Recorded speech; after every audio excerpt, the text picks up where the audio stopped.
In the brutal shifting tides of World War II's Pacific theater, U.S. submarine commanders lived by a rule that seemed almost absolute. A submarine does not challenge a destroyer. Destroyers were the apex predators of anti-submarine warfare, fast, heavily armed, and guided by sonar systems designed to track a submarine's every move. Any direct engagement with such a vessel was considered nearly suicidal. Yet in June 1944, as the war's momentum tilted toward the Allies, Commander Samuel D. Dealey of the USS Harder prepared to shatter that convention entirely. Harder, already known among the silent service for its unflinching aggression, was ordered toward the Japanese fleet anchorage at Tawi-Tawi, a heavily guarded hub of the Imperial Japanese Navy. It was here that Dealey began using an extraordinarily bold tactic, the down-the-throat shot, firing torpedoes directly at an oncoming destroyer intent on attack. What followed over the next 4 days defied expectation and reshaped the narrative of submarine warfare. Harder would not merely survive the destroyer threat. It would turn the hunter-killer dynamic upside down, earning a title that would echo through naval history, the Destroyer Killer.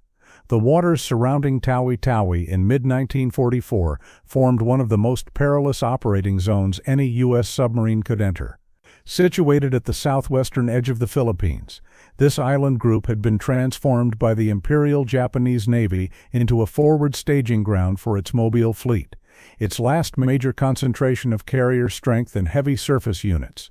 To protect this critical anchorage, Japanese commanders deployed a dense network of destroyer patrols, air reconnaissance flights, and listening stations. The narrow straits, shallow seabeds, and twisting coral passages turned the entire region into an underwater labyrinth where a submarine could be cornered and destroyed with very little room to maneuver. Yet this is precisely where USS Harder was ordered to go. As Harder approached from the south, the crew understood they were entering an environment where a single mistake, an engine noise too loud, a periscope raised a moment too long, a miscalculated depth could expose their position to dozens of enemy ships. Dealey's objective was twofold: to track the movements of Japanese forces assembling at Tawi-Tawi, and, if possible, to disrupt the destroyer screen protecting them. For hours at a time, Harder crept along at minimal speed, threading the Sibutu Passage, a narrow channel bordered by reefs sharp enough to tear open a submarine's hull. Even at periscope depth, the seafloor was close enough that an incorrect dive angle threatened to run the submarine aground. Japanese destroyers prowled the passage relentlessly. Their propellers churned through the water in patterns the sonar crew could distinguish by ear, some moving in patrolling arcs, others sweeping back and forth as if already sensing an unseen intruder. Above them, aircraft launched from nearby fields traced long circles over the sea, ready to drop flares or depth bombs at any sign of disturbance. Each contact report noted in Harder's logbook heightened the tension. The crew slept in short intervals, if at all, knowing that any moment could bring the metallic echoes of sonar pings against the hull. The psychological strain was immense. The silence inside the submarine grew heavier with every passing mile.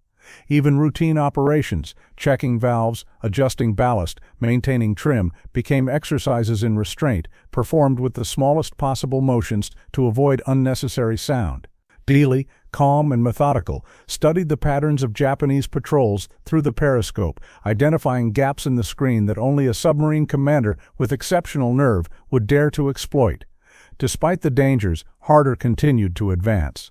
The closer it drew to Tawi-Tawi, the more the horizon filled with silhouettes of warships, cruisers, carriers and battleships, preparing to join Admiral Toyoda's grand strategy for the defense of the Marianas.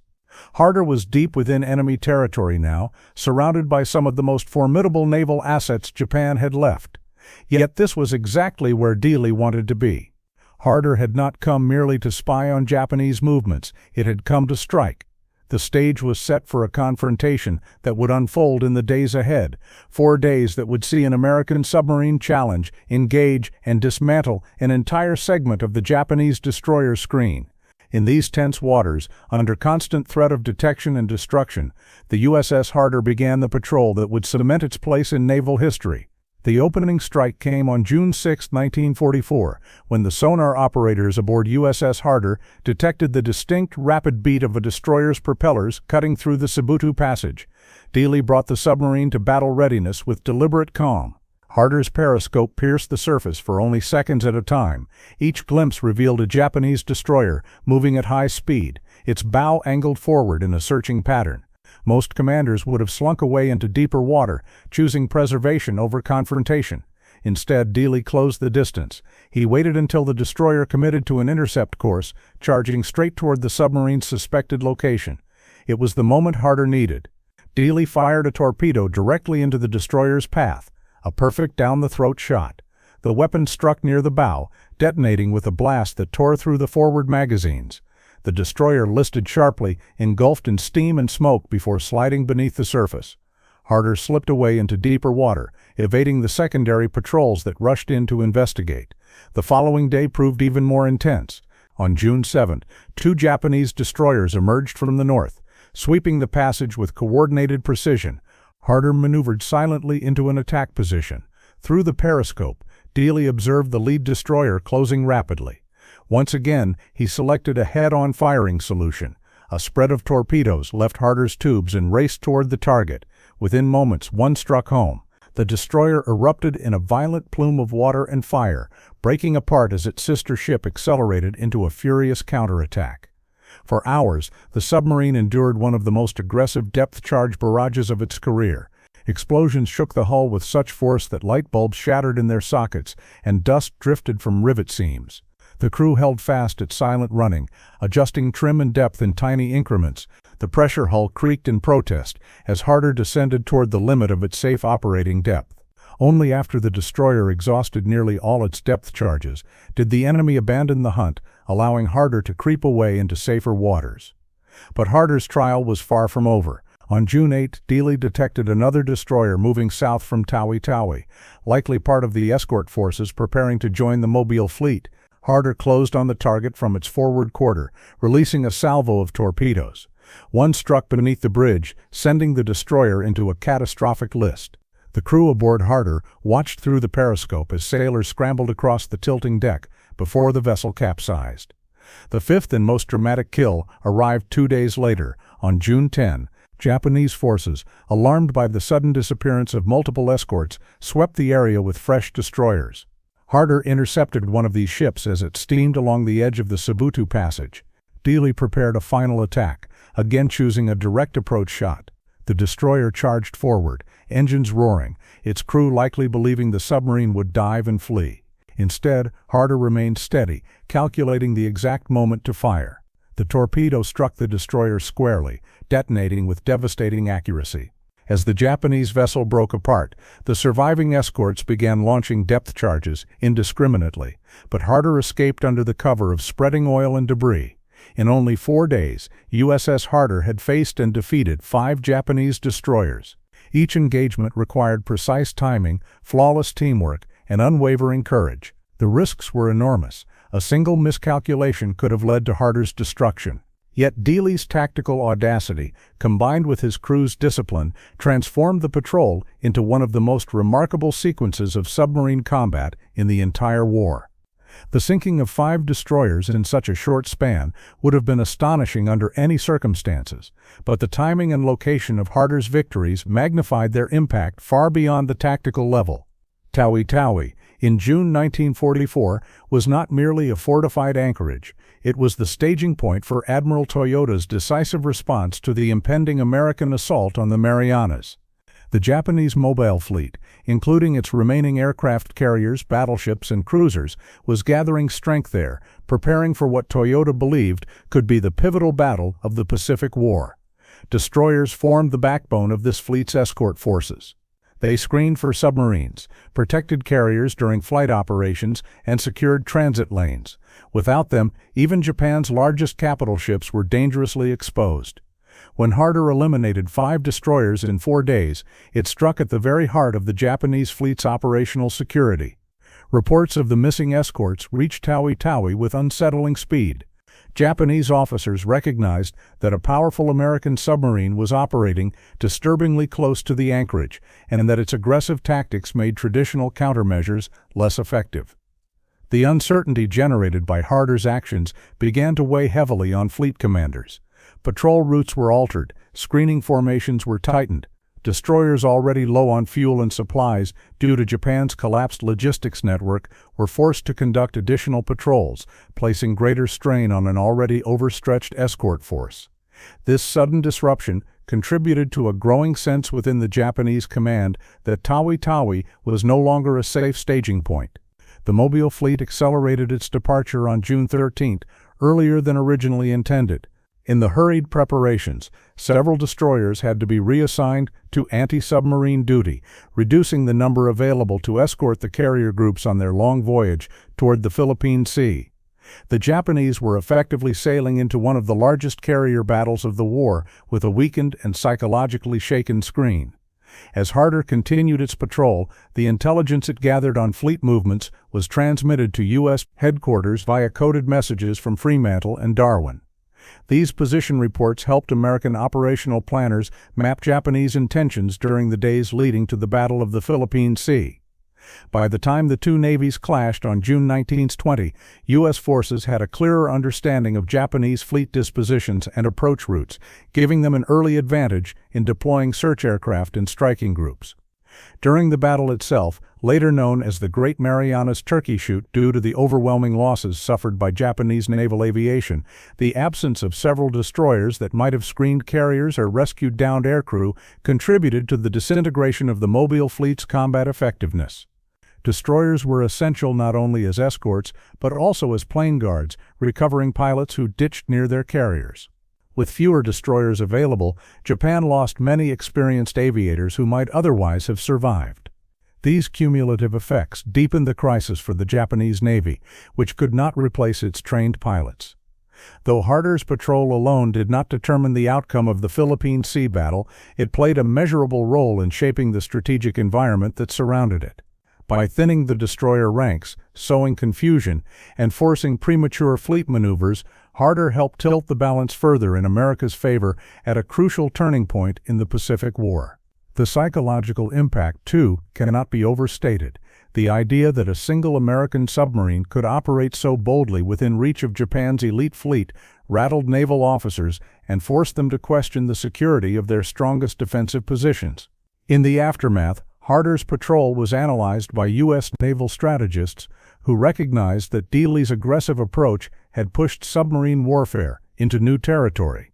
The patrol was cited in intelligence briefings, tactical evaluations, and post-war studies as an example of how decisive, risk-assuming action at the right moment could influence strategic outcomes on a scale far larger than any one submarine's tonnage sunk. The Fifth War Patrol of USS Harder did not merely earn a place in naval records, it became a defining chapter in the history of submarine warfare. After Harder returned to port, the scale and audacity of its achievements were immediately recognized by senior commanders in the Pacific Fleet.